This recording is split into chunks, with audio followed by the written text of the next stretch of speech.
Hello guys, welcome to only civil screw. I hope you are doing well.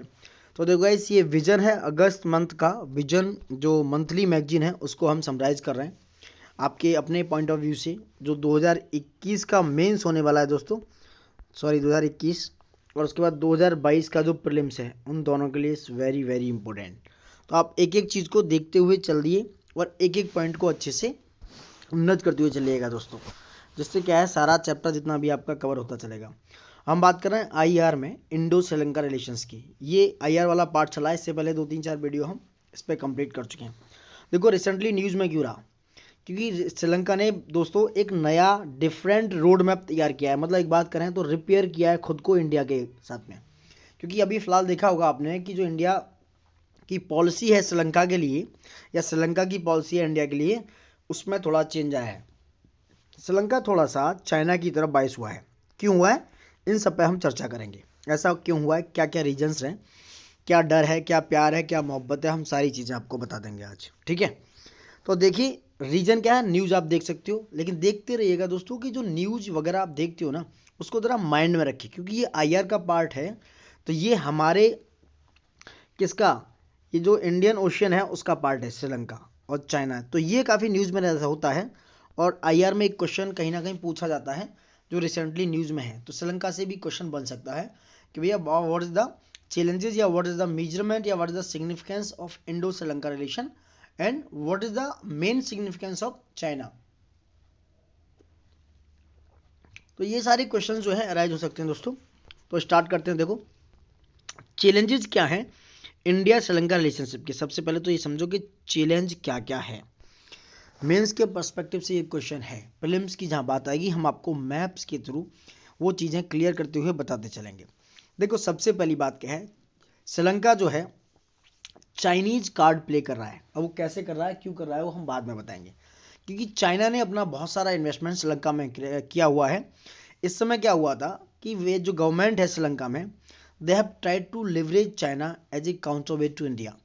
वो क्या कर रहा था कि चाइना की तरफ मूव हो रहा था इंडिया को काउंटर करने के लिए दोस्तों। ठीक है, क्योंकि चाइना ने, मैंने जैसे बताया, श्रीलंका में इंफ्रास्ट्रक्चर में या स्ट्रिंग ऑफ पल्स जो पॉलिसी है उसमें बहुत सारा इन्वेस्टमेंट किया हुआ है दोस्तों। दूसरा क्या है, ट्रस्ट डेफिसिट क्या है। देखो ट्रस्ट डेफिसिट जो है इंडिया श्रीलंका के बीच में एक और चैलेंजेस है कि आपस में जो ट्रस्ट है, यानी सारी चीज़ें, चाहे वो ट्रेड हो, चाहे आपके रिलेशंस हों, चाहे स्ट्रेटेजिक रिलेशंस हों, वो ट्रस्ट बेस्ड होते हैं दोस्तों। चाहे दोस्तों के बीच में हो, चाहे किसी भी कंट्री के बीच में हो, या किसी भी स्टेट के बीच में हो, तो it is all about trust. तो ट्रस्ट की बहुत ज़्यादा कमी आ रही है। लास्ट ईयर्स में देखा गया है श्रीलंका ने बहुत सारी कमिटमेंट से क्या किया, बैकआउट किया, यानी कि वो मुकर गया अपनी चीज़ों से। चाहे वो संपूर्ण कोयल पावर प्लांट हो, चाहे वो ये जो है सीईपी है, that is called comprehensive partnership agreement हो, तो इनसे क्या किया हुआ है चाइना ने, वो सॉरी श्रीलंका ने बैकआउट किया है, इन्होंने मुकर गया है वो दोस्तों। ठीक है, चाहे वो, जैसे मैं एक और बताता हूँ कि सस्पेंशन ऑफ कंका सेतुरई प्रोजेक्ट हो, जो कि नॉन इम्प्लीमेंटेड था दोस्तों। तो इन सारी चीज़ों से क्या हुआ है, इंडिया और श्रीलंका के बीच में एक ट्रस्ट गैप आया दोस्तों। क्या है, ट्रस्ट का बहुत बड़ा गैप आ गया दोस्तों। देखो it is not important about us कि 13th amendment to the Sri Lankan constitution क्या था। अगर आप ओवरव्यू लेना चाहते हो तो आप देख सकते हो कि devolution of power for 9 province in Sri Lanka and this constitution about intervention in 1987 and all, and India Sri Lanka accord, that is all about 13th amendment act of Sri Lanka दोस्तों। ठीक है, दूसरा है आपका इकोनॉमिक रिलेशनशिप। ये चैलेंजेस की बात कर रहा हूँ इंडिया और श्रीलंका के बीच में। तो लंकन इंडियन ऑयल कंपनी है दोस्तों, उनके बीच में क्या हुआ, ये एक सब्सिडरी है, मतलब जो स्टेट भारत की कंपनी है ऑयल कंपनी, उसकी एक सब्सिडरी है दोस्तों, जिसका करीब 15% क्या है, ऑटो फ्यूल सप्लाई श्रीलंका में होता है। कितना, 15% सप्लाई होता है दोस्तों। ये 2003 से वर्कआउट कर रहा है। कहाँ से, 2003 से ये फैसिलिटेट हो रहा है। There have been very little strategic FDI coming into Sri Lanka from India. एक और रीजन है कि हम अपना जो एफडीआई है, यानी कि जो हमारा इन्वेस्टमेंट है, फॉरेन डायरेक्ट इन्वेस्टमेंट, वो बहुत ज़्यादा श्रीलंका में इन्वेस्ट नहीं कर रहे हैं comparison to China. So there is a gap between China, sorry there is a gap between India and Sri Lanka. तो ये भी एक रीजन्स है ट्रस्ट डेफिसिट होने का, यानी कि ट्रस्ट को ब्रेक करने का। ठीक है दोस्तों, और ना ही हम कोई इकोनॉमिक या टेक्नोलॉजिकल कॉपरेशन या ऐसा कोई एग्रीमेंट कर रहे हैं श्रीलंका और इंडिया के बीच में। अब एक और इशू जो बहुत ज़्यादा इशू अराइज होता है, क्योंकि श्रीलंका के पास में सबसे ज़्यादा हमारा कौन सा पड़ता है, तमिलनाडु। हमारा स्टेट है इंडिया का तमिलनाडु, जो श्रीलंका के सबसे नियरेस्ट है। ये सबसे बड़ा इशू है, इससे very sensitive issue in political way, in sensitive issue, in strategic way, in all about. क्योंकि तमिलनाडु जो है लास्ट डिकेड में देखा गया, अगर बात करें तो it has been often sensitive issue in India, particularly in Tamil Nadu, because Tamil Nadu सबसे नियरेस्ट है। रीजन क्या था कि जो कुछ तमिलनाडु कोस्ट पर फिशरमैन थे, यानी कि मछुआरे थे, वो अपनी सेल कहाँ करते थे, तलाई मंडार और कच्चा तीवू कोस्ट पर क्या करते थे, अपनी सेल करते थे। वहाँ पर क्या था, ये जो रीजन है ये कुछ रिच मेरीटाइम रिसोर्सेज के लिए बहुत फेमस है। यहाँ पे बहुत सारे मेरीटाइम रिसोर्सेज हैं, श्रीलंका में है ये, they are killed by Sri Lankan navy. तो वहाँ पर ये जो तमिलनाडु के फिशरमैन्स हैं उनको क्या किया गया, श्रीलंकन नेवी के द्वारा उनको किल्ड कर दिया गया, यानी कि मार दिया गया दोस्तों। अब हम बात करें कच्चा तीवू आइलैंड क्या है। ये एक ऐसा आइलैंड है, एक अनइनहेबिटेड वल्केनिक आइलैंड है, जो कहाँ पर है, पाक स्टेट में है। मैं आपको पूरा ओवरव्यू दिखाता हूँ ये कहाँ है। देखो this is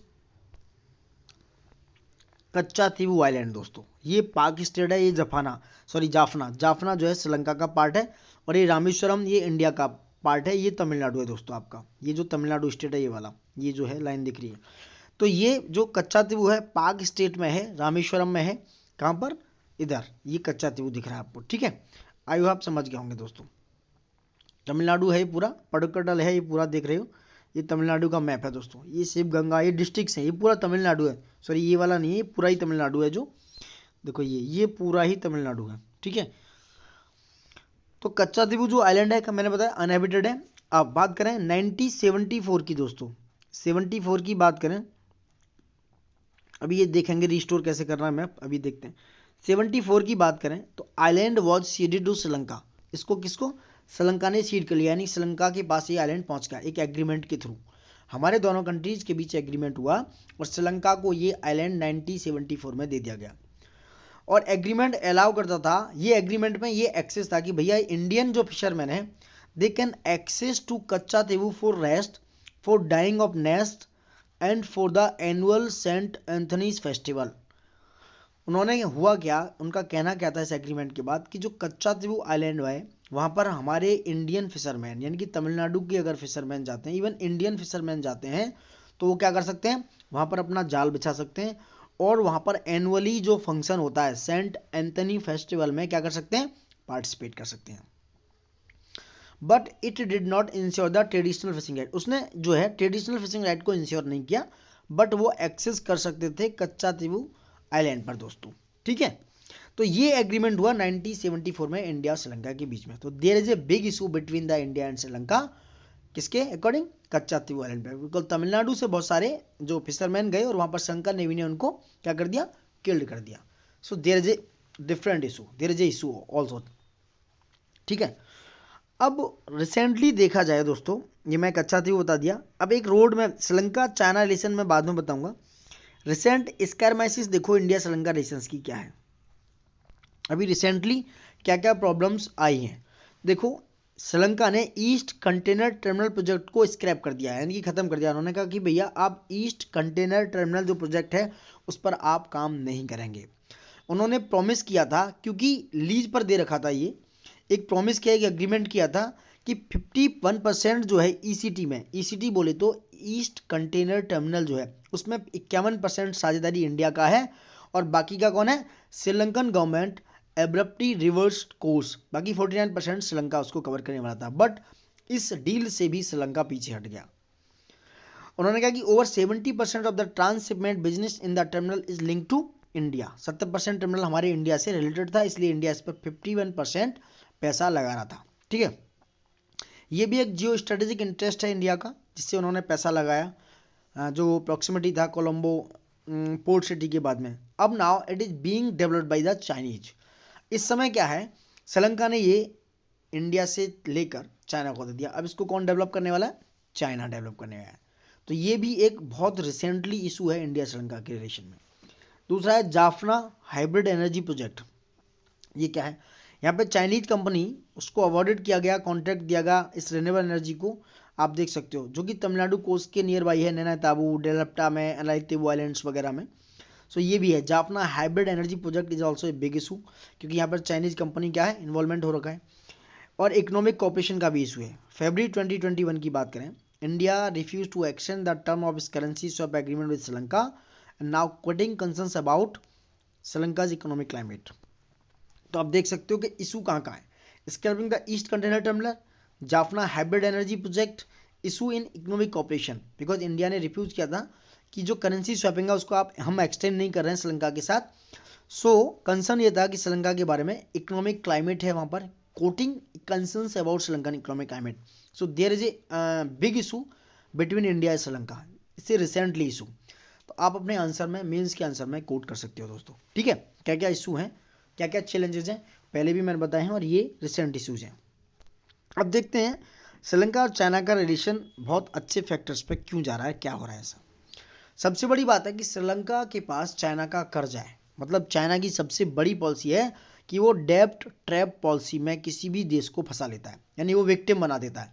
so it's a big issue of डेब्ट। उसके बाद ट्रेड का भी इशू है कि अगर लास्ट 2 ईयर से देखा जाए, China has become the top import partner of Sri Lanka, यानी कि अगर बात करें, चाइना ने इंडिया को सरपास करके श्रीलंका का सबसे बड़ा इंपोर्ट पार्टनर बन गया है। So it's a big issue with डेब्ट ट्रैप पॉलिसी एंड ट्रेड, यानी इंपोर्ट एक्सपोर्ट की बात कर रही है। सो श्रीलंका जो है, अगर कहा जाए तो it's a victim of Chinese डेब्ट ट्रैप पॉलिसी, ठीक है दोस्तों। ये हो गया श्रीलंका चाइना का रिलेशन में क्या क्या है, क्यों श्रीलंका तरफदारी कर रहा है चाइना की।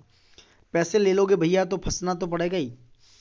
अब समझो कि इसका वे अहेड क्या हो सकता है, कि आपको क्या रास्ता चाहिए, क्या कर सकते हैं। अब एज ए ब्यूरोक्रेट, अगर आपको श्रीलंका का, मतलब श्रीलंका में आपको अगर मान लो दोस्तों वहाँ पे उच्चायुक्त बनाया जाए, हाई कमिश्नर बना दिया जाए, तो आप क्या करोगे, मान लो इन दैट केस, या फिर आप कोई भी अच्छी ब्यूरोक्रेसी में सचिवालय में जाते हो, तो सबसे पहली बात क्या है, प्रायोरिटाइज करोगे अवर कंट्री, हमारे जो कंट्री का इंटरेस्ट है, मतलब इंडिया के इंटरेस्ट को प्रायोरिटी पे रखोगे, ठीक है।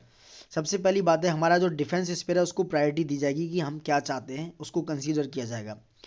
And India is committed to enhance its friendship and cooperation with Sri Lanka in all spheres of bilateral relation. And now India must ensure that its vital interests are not compromised while trying to help Sri Lanka tide over its internal external challenges।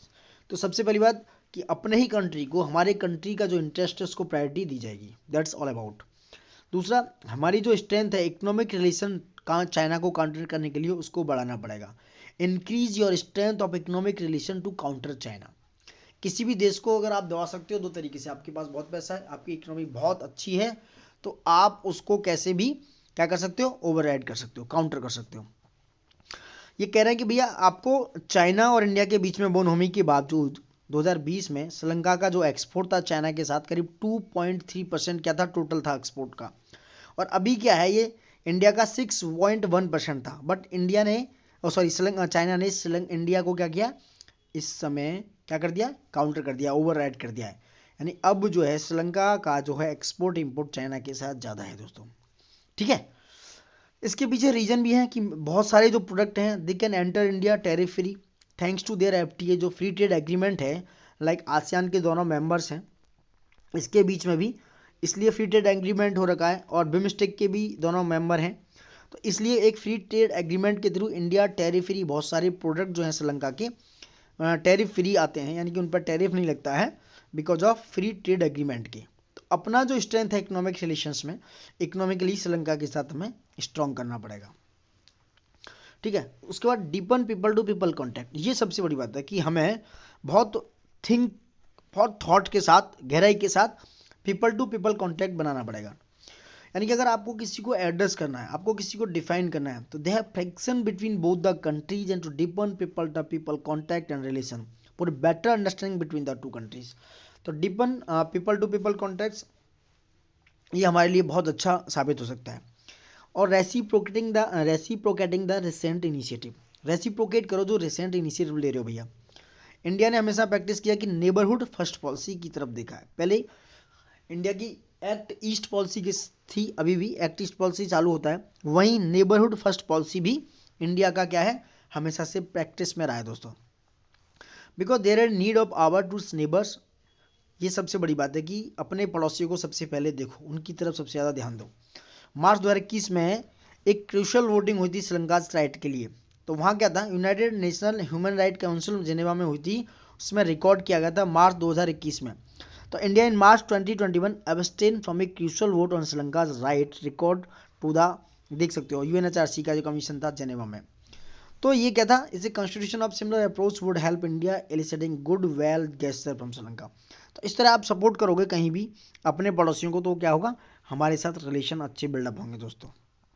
ठीक है, तो आप conclusion पे आ सकते हो, आप समझ ही गए होंगे। The two countries share an array of preoccupations like Indian ocean as a zone of peace, regional integration in South Asia like SAARC, BIMSTEC and other things are between the bilateral economic cooperation between two countries, and they are expanding between the two countries, and they should expand the more bilateral relation, more export and import.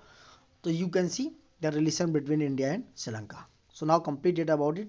Totally सारी चीज़ें Indo Sri Lanka के बीच बारे में मैंने आपको बता दी। So you can write your answer in your way, कैसे लिखना है कैसे नहीं लिखना है, तो इट्स ऑल अबाउट। अगर 150 या 200 वर्ड्स में आता है तो आप इजीली आप इसको लिख सकते हो, काउंटर कर सकते हो। चाइना का अगर पूछता कि चाइना का क्या रोल है, वो भी आप बता सकते हो करीब 30-40 वर्ड्स के साथ। ठीक है दोस्तों, अब हम आगे बढ़ते हैं। नेक्स्ट टॉपिक है आपको टॉपिक है क्रॉस बॉर्डर फ्लड मैनेजमेंट। ये अच्छा टॉपिक है, न्यूज़ में भी रहा है रिसेंटली दोस्तों। जो नॉर्थ बिहार में जो है मिथिलांचल रीजन में जो फ्लड आया था उसके बारे में है टोटली, कि फ्लड कंट्रोल कैसे होगा बिहार में। ये इंडिया और नेपाल के बीच में जो रिवर बेसिन कॉपरेशंस हैं उसके बारे में है टोटली, क्योंकि जो बिहार है उसके नज़दीक पड़ता है नेपाल। तो ये क्या इसलिए और न्यूज़ में था, जो मिथिलांचल रीजन है वहाँ पर बिहार का बाढ़ का इसको बहुत ज़्यादा देखा गया। सॉरी दोस्तों, अब ये कहना है कि why does India need a cross border flood management mechanism. India को क्यों नीड है कि वो cross border flood management mechanism तैयार होना चाहिए। रीजन क्या है, देखो सबसे बड़ी बात क्या है कि जो रीजन है, ये जो क्रॉस बॉर्डर मैकेनिज्म का जो क्रॉस बॉर्डर मैकेनिज्म जो है, बॉर्डर फ्लड मैकेनिज्म जो मैनेजमेंट होना चाहिए वो क्यों है। हाई फ्रिक्वेंसी ऑफ फ्लड्स सबसे ज़्यादा है इस रीजन में, क्योंकि वो जो नेपाल के पास से बहुत सारी नदियाँ आती हैं नेपाल से निकलकर, वो सारा रीजन है। उसके बाद नेपाल के साथ बिहार में बहुत सारा प्रॉब्लम अराइज हो जाता है बिकॉज ऑफ फ्लड। तो इसलिए एक ऐसा मैनेजमेंट मैकेनिज्म तैयार होना चाहिए जो चीज़ों को कवर अप कर सके, जो चीज़ों को सॉर्ट आउट कर सके और एक सॉल्यूशन फाइंड आउट हो सके। ठीक है, अब देखो रीजन क्या है कि why does India need a cross border flood management mechanism. ठीक है, क्यों नीड है इंडिया को, because of high frequency of floods. Number 1 है हाई फ्रिक्वेंसी ऑफ फ्लड्स। जो साउथ एशियन रीजन है उसको अगर देखा जाए, वो सबसे ज़्यादा फेस करता है प्रॉब्लम्स फ्लड का। हर साल की बात है कि साउथ एशियन रीजन क्या है, सबसे ज़्यादा फ्लड्स प्रॉब्लम हर साल फेस करता है।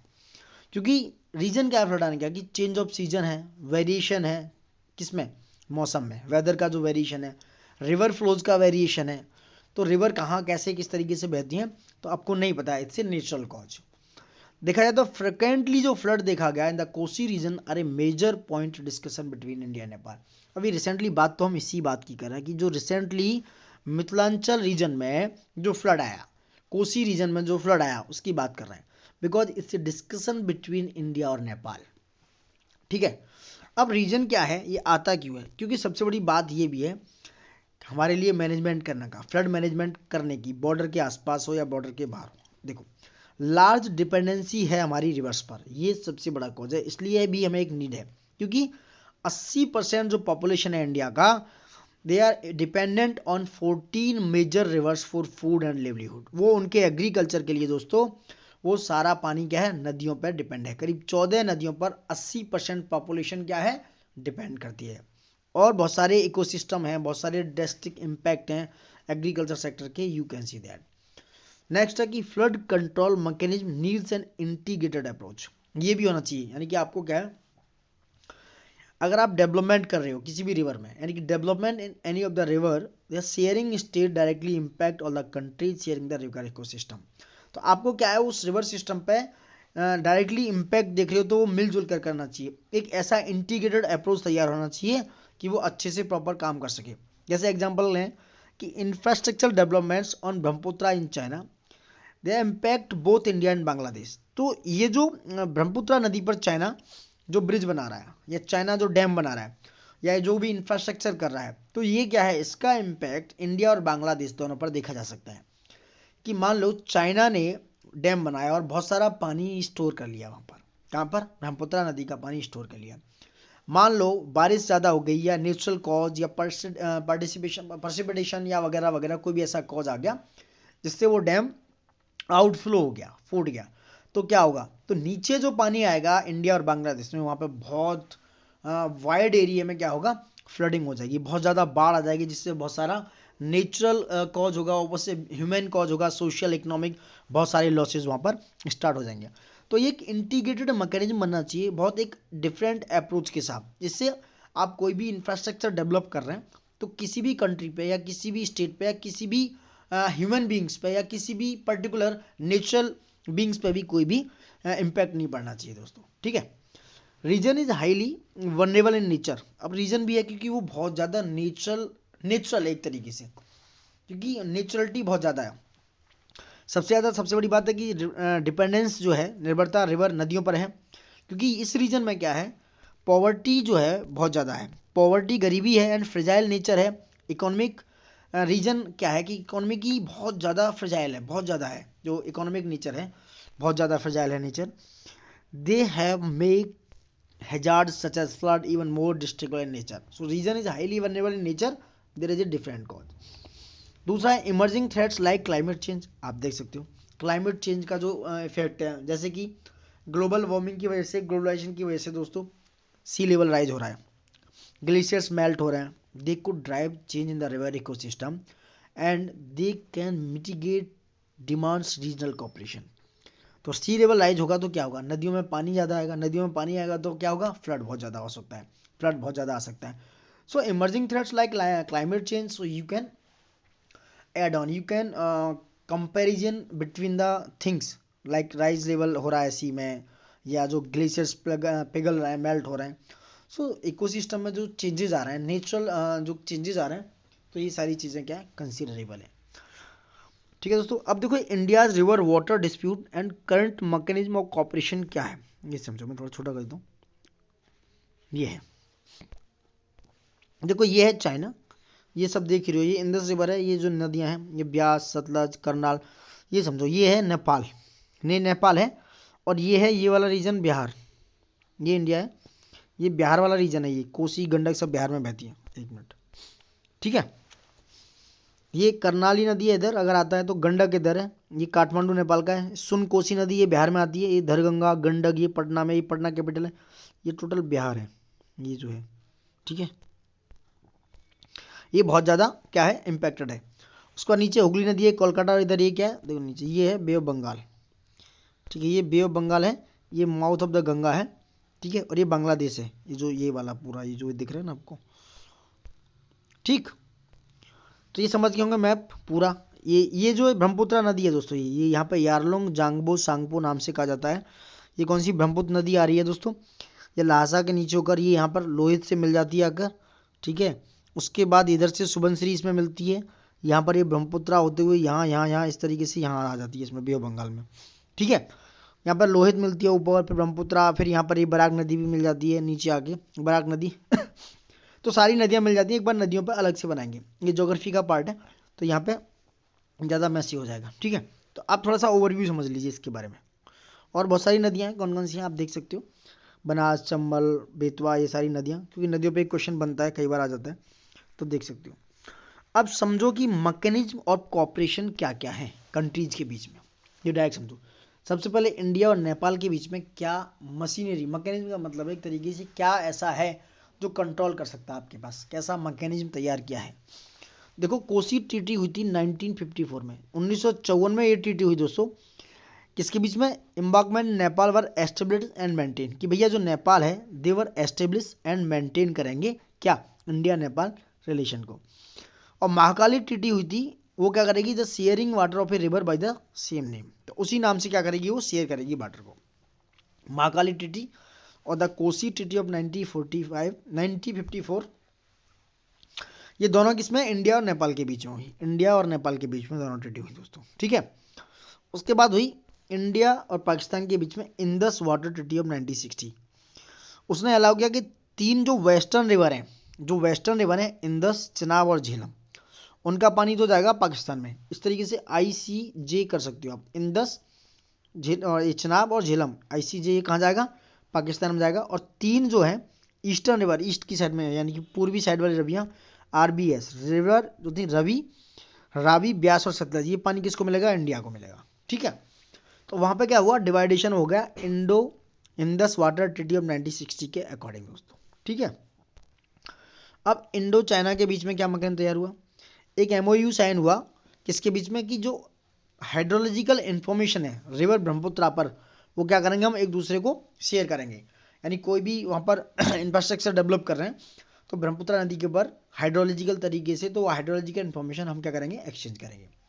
एक और MOU साइन हुआ कि जो हाइड्रोलॉजिकल डेटा है रिवर सतलज के ऊपर, वो भी हम शेयर करेंगे। उसके बाद एक्सपर्ट लेवल मैकेनिज्म तैयार किया।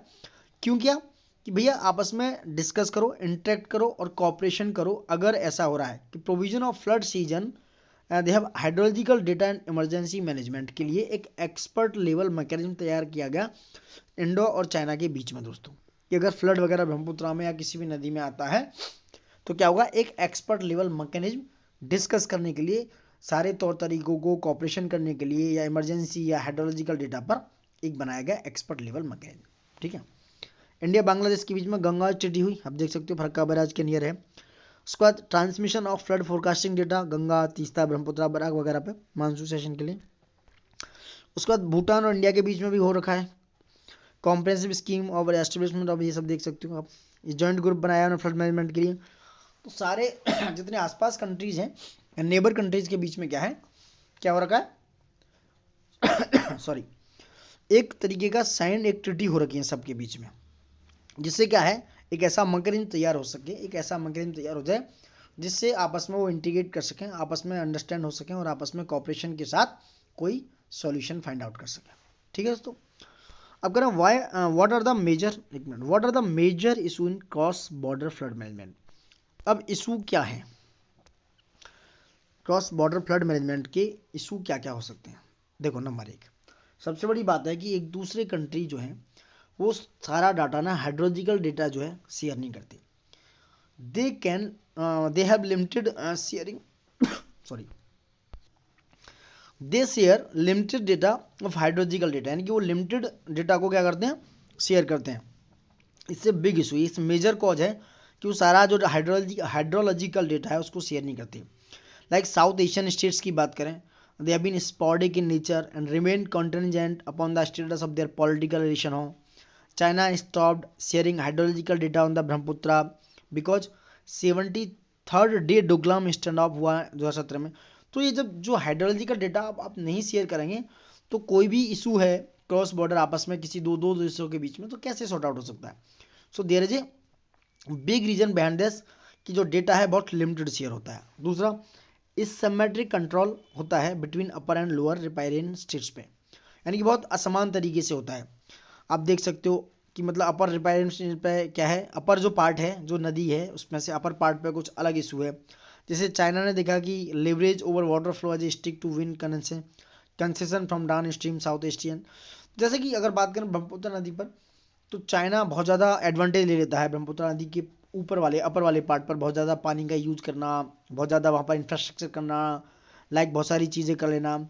जैसे बहुत सारे जो कंसेशन है लाइक डाउन स्ट्रीम में, देखो साउथ ईस्ट एशियन स्टेट्स में, लाइक जैसे BRI बना दिया है, bold belt and road initiative तैयार कर देना। तो चाइना इस तरह का इसिमेट्रिक कंट्रोल है, असमान तरीके का कंट्रोल है एक दूसरे के लिए, यानी कहीं चाइना ज़्यादा कर रहा है, कहीं इंडिया कर रहा है, कहीं और कंट्री कर रहा है। और जो लोअर पार्ट में स्टेट्स हैं उन पर क्या है, बहुत ज़्यादा मतलब तरीके से उन पर कंट्रोल है नहीं उस चीज़ों का। तो ये एक और इशू है। तीसरा है absence of A binding international और रीजनल एग्रीमेंट। ये भी है कि जो रीजनल एग्रीमेंट होते हैं या इंटरनेशनल एग्रीमेंट होते हैं उस पर पूरी तरीके से क्या है, एब्सोर्ड नहीं रहते, ये लोग बाइंड नहीं होते हैं। There is a big issue. चौथा है प्रॉब्लम ऑफ वाटर नेशनलिज्म। ये भी एक इशू है कि भैया जो हमारे देश का पानी है उस पर इशू है। बहुत सारे क्रॉस बॉर्डर कॉपरेशन हुए हैं, लाइक पॉलिटिकल करेक्टर में हैं ये बहुत सारे। अगर पाकिस्तान और चाइना के केस में आप देख सकते हो, Pakistan has time and again challenge India's Baglihar dam project on the Chenab river before the world bank. क्योंकि जो वर्ल्ड वाटर नेशन है वहां पर देखा गया कि पाकिस्तान ने कई बार चैलेंज किया जो इंडिया का बगलिहार डैम प्रोजेक्ट है जो चिनाब नदी पर है दोस्तों। उसने वर्ल्ड बैंक के सामने बार बार ये बात रखी, बार बार ये बात कही। तो ये भी एक बहुत बड़ा इशू हो जाता है जो वाटर है हमारा, जो नेशनल वाटर है उसके प्रॉब्लम्स पे। इशू क्या है, जो ट्रीटीज हैं, जो संधियां बनी हुई हैं जो इसमें चर्चा में है, उन पे इशू क्या है। रीजन ये है दोस्तों, कोई उनका फ्यूचर नेचर नहीं है, यानी कि जो नॉट फ्यूचरिस्टिक इन नेचर, यानी कि वो ट्रीटीज जो है फ्यूचरिस्टिक नहीं है, यानी कि नेचर उनका देखा जाए तो बहुत ही ज़्यादा मतलब एक तरीके से स्टैंड है कि वो खड़ी है, मतलब चल रही हैं बस, कोई ऐसा करंट सिनेरियो नहीं है। तो the current treaties don't account for technological advancement और वेरिएबल इंफ्रास्ट्रक्चर डेवलपमेंट। लाइक जैसे कोसी जो ट्रीटी है वो कोई did not make enough provision for the maintenance of embankments and the river changing their course. अगर रिवर अपना कोर्स चेंज कर रही है तो कोसी ट्रीटी के पास कोई भी ऐसा प्रोविजन नहीं है कि उसको मेंटेन करे, उसके एम्बैंकमेंट को काम करे या उसको किसी भी तरीके से मैकेनाइज करे। तो जो ट्रीटीज हैं उनके पास कोई फ्यूचरिस्टिक प्लान है ही नहीं। दूसरा, poor implementation of the treaties. ये जो ट्रीटीज कर तो ली जाती हैं लेकिन इनका इम्प्लीमेंटेशन अच्छे तरीके से नहीं होता है। फॉर एग्जाम्पल महाकाली ट्रीटी को है वो फोर्स में है बहुत सारे, लेकिन इसमें जो महाकाली ट्रीटी है इसमें बहुत सारे अप्स एंड डाउन्स हैं इम्प्लीमेंटेशन होने में दोस्तों। So there is a big problem again. Next है एब्सेंस ऑफ मल्टीलेटरल ट्रीटीज। क्योंकि बहुत सारी जो है ट्रीटी की बाइलेटरल ट्रीटीज हो जाती हैं, बट आई थिंक कि यहाँ पर मल्टीलेटरल ट्रीटीज होनी चाहिए, वहाँ पर ये कमी देखने को मिलती है। ठीक है, ये भी एक बहुत बड़ा क्या है रीजन है दोस्तों। अब देखो अप्रोच क्या होनी चाहिए, you can be adaptive for overcoming the challenges. आप कैसे इनको क्या करोगे, ओवरकम करोगे इन चैलेंजेस को। देखो सबसे पहली बात, आप अपने जो एवेन्यूज ऑफ कॉपरेशन है उसको एक्सप्लोर करो, यानी कि बढ़ाओ। आप कॉपरेट हो एक दूसरे केस के लिए, एक दूसरे के पास जब आप कॉपरेशन से काम करोगे तो क्या होगा, ये जो चैलेंजेस हैं बहुत ओवरकम हो जाएंगे। क्योंकि बहुत ज़्यादा देखो, there are huge potential of regional cooperation on several issue including share of major river during lean period, augmentation of flow of the lean period, hydro power generation and distribution and so on. तो अगर आप अपने जो corporation हैं, avenues of corporation है उसको आप बढ़ाते हो, एक्सप्लोर करते हो, तो आप क्या कर सकते हो, you can find out and you can overcome your challenges. दूसरा है नीड ऑफ पॉलिटिकल विल।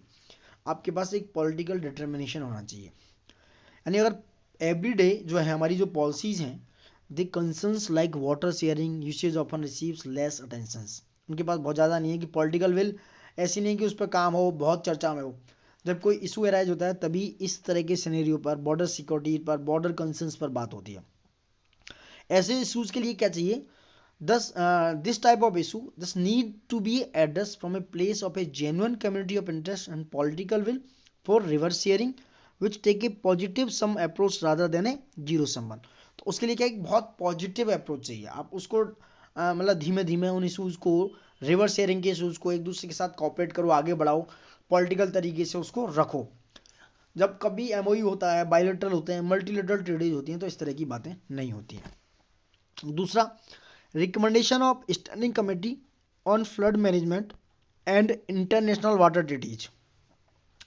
जो रिकमेंड किया गया है स्टैंडिंग कमेटी के द्वारा ये, और फ्लड मैनेजमेंट पे या इंटरनेशनल वाटर ट्रीटीज पे, उनको दोस्तों मानना चाहिए, उसको क्या करना चाहिए, इंप्लीमेंट करना चाहिए।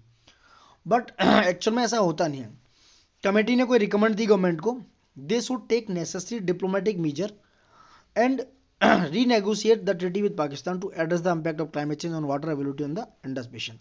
तो इस तरह के सिनेरियो को दोनों कंट्रीज को बराबर सोचना चाहिए, उसको एनालिसिस करना चाहिए, उसका आकलन करना चाहिए और उन रिकमेंडेशंस को अच्छे तरीके से इंप्लीमेंट करना चाहिए।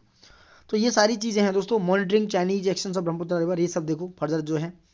दूसरा क्या है, लर्निंग फ्रॉम बेस्ट प्रैक्टिस। आपको जो अच्छे काम हो रहे हैं, जो अच्छी चीज़ें प्रैक्टिस में हैं, प्रैक्टिकली हो रही हैं, उनसे सीखना चाहिए।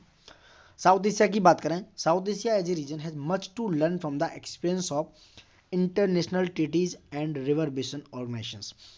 साउथ एशिया रीजन्स को बहुत सारे जो रीजन्स हैं, इंटरनेशनल ट्रीटीज हैं, उनका एक्सपीरियंस लेना चाहिए और सीखना चाहिए। और एक लॉन्ग टर्म प्लानिंग होनी चाहिए, लाइक इंडिया और नेपाल है, they are need to be in dialogue to end the crisis of flooding every year, and for both the countries need a long-term strategy of water management cooperation. जैसे हम बात करते हैं India और नेपाल की बात, आपस में कोसी की बात कर रहे थे अभी रिसेंटली, तो इंडिया और नेपाल को क्या चाहिए, बहुत लंबी यानी लॉन्ग टर्म प्लानिंग होनी चाहिए उनका जो क्राइसिस ऑफ फ्लडिंग है उससे बचने के लिए। They have a long term strategy of water management corporation पे एक अलग तरीके की स्ट्रेटजी प्लान करनी चाहिए, लॉन्ग टर्म स्ट्रेटजी प्लान करनी चाहिए और अच्छे तरीके से वो इम्प्लीमेंट होनी चाहिए। तो इट्स ऑल अबाउट दोस्तों, अब देखो some of the international treaties and best practice, इनसे कैसे सीखना है मैं वही बात कर रहा था जिसमें कहा गया ना लर्निंग फ्रॉम बेस्ट प्रैक्टिस। समझो, United nation convention on the law of the non navigation uses of international water course 1997, ये अनक्लॉज की बात हो रही है, 1997 की ट्रीटी है, वो डील करती है किसके साथ, प्रोटेक्ट करने के लिए, प्रिजर्व करने के लिए, मैनेजमेंट करने के लिए। कौन कौन से, they are related to usages of those water course and their waters, जो इस क्लॉज के अंदर है, जो इंटरनेशनल वाटर कोर्स इसके अंदर है, वो क्या करती है, प्रोटेक्ट, प्रिजर्व और मैनेजमेंट करने का पूरा ध्यान रखती है। कौन, United nation convention on the law, इस ट्रीटी के अंडर जितनी भी चीजें हुई। ट्रीटी फॉर अमेजन कॉर्पोरेशन इन 1978, ये जो ट्रीटी हुई है 1978 में हुई थी, ये साइन की गई थी बराबर शेयरिंग के, इक्वल टेबल शेयरिंग के साथ South America, between Bolivia, Brazil, Colombia, Guyana, Peru, Suriname and Venezuela. ये प्रॉपर तरीके से इस ट्रीटी का ध्यान रखते हैं और पूरी तरीके से इम्प्लीमेंट करते हैं। मेकंग रिवर कमीशंस की बात हो रही है, ये मेजर मल्टीलेटरल डेवलपमेंट हुई ट्रीटी, यानी कि बहुत मल्टीलेटरल डेवलपमेंट था एशिया में, किसके लिए, they have for sustainable development of the Mekong river and it has signed 1995 by Thailand, Laos, Cambodia and Vietnam. तो ये मेकंग रिवर कमीशन जो है इसको याद रखा जाए क्योंकि ये साउथ एशिया से रिलेटेड है। 1995 में ये साइन हुई, किस किसके द्वारा, TLCV यानी कि थाईलैंड, लाओस और कंबोडिया और वियतनाम के द्वारा, TLCV के द्वारा। ठीक है दोस्तों, अब कंक्लूजन आप पढ़ ही सकते हो। जो रीजन है कंट्रीज के are dependent on one another as for protection from flood is concerns, they have make flood control a mutual responsibility of the region and thus should be approached in a collective manner या multilateral treaties या multilateral manners। तो it's all about it's all about किसके बारे में था ये, हाँ, Indo Sri Lanka sorry cross border flood management, it's all about flood management. सारी चीज़ें हमने क्लियर की हैं दोस्तों, आई होप मैं अच्छे से आपको अपनी बात रख पा रहा हूँ, समझा पा रहा हूँ, और 2-3 टॉपिक हम इसमें कवर कर रहे हैं क्योंकि ये बहुत ही ज़्यादा ज़रूरी है एग्जाम पर्सपेक्टिव से दोस्तों। तो आप प्लीज़ प्री और मेंस के लिए भी, जैसे ये प्री के लिए जितने भी मतलब फैक्ट हैं उनको याद करके चलिएगा, एक अपना नोट्स बना लो, वहाँ पर लिखते चलेगा, और मेंस के लिए भी आप नोट्स बना के अलग अलग टॉपिक को बहुत शॉर्ट में लिख सकते हो, जिससे एग्जाम जब आप मेंस का लिखने जाओ तो आप उनको डायरेक्टली रिमाइंड कर सको। ठीक है, तो गाइज लाइक, सब्सक्राइब, शेयर जरूर करते रहेगा क्योंकि हम बहुत मेहनत कर रहे हैं आपके लिए, तो आप इतना तो कर ही सकते हो हमारे लिए। So thank you for watching it and love you all guys.